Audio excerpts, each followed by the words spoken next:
There's nothing more quintessentially British than tea and cake in the afternoon. But the cake for me has to be a Victoria sandwich. To make a Victoria sandwich actually is very, very simple, but it can go wrong.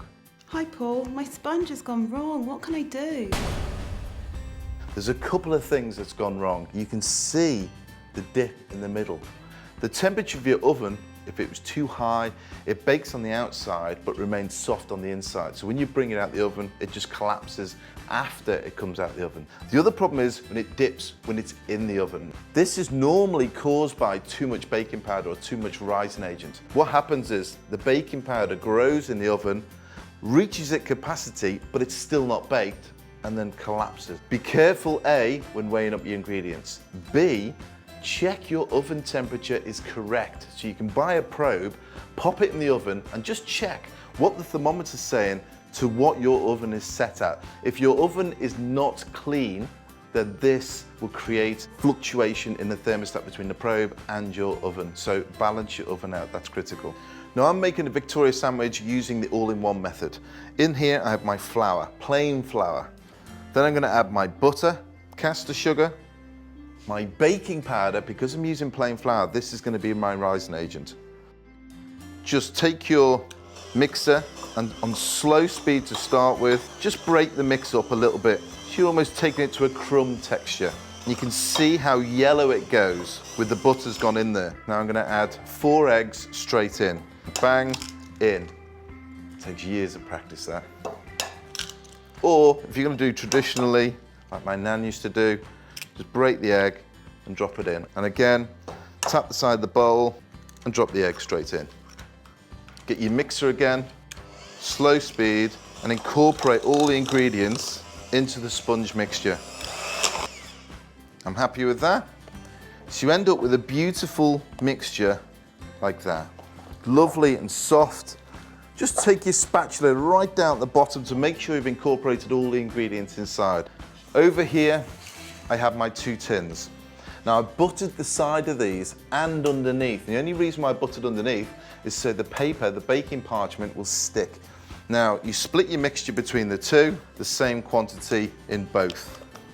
If you're entering a really serious baking competition, then I'd advise you weigh these up. Just spread your mixture out a little bit to the edge of the tin. Just run your spatula around a little bit. Preheat your oven to 180, which is the temperature these things will bake at. As soon as this mixture hits the oven, it will equalize and then it will dome. Do exactly the same thing with the other one. And what I like to do as well is just run my spatula around the outside of the mixture, just so I've got a little bit more in the middle. Just encourages it to dome slightly. So I'm happy with that. And then you pop them in at 180 and bake them off. Now what will happen is the edges will pull away slightly from the tin. It's an indication that the cake is ready. Now that is baked all the way around. It pulled away from the tin beautifully, and it's domed slightly in the middle. And it's a gorgeous golden color all the way around. Now to prepare your Victoria sandwich is very simple. There's one on a beautiful stand. Get your cream, get your mixer, whisk the cream.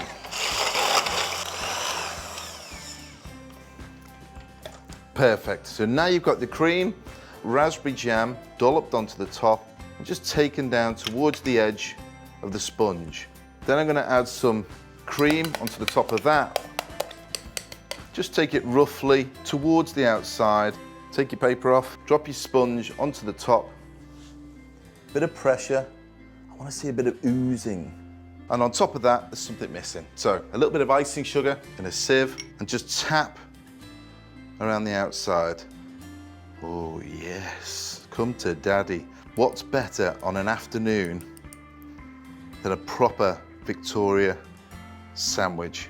Beautiful even texture throughout the whole sponge. That's due to the mixing properly, the right amount of ingredients, the baking powder of the flour, good baking temperature, good consistency in the oven. I'll take this hit.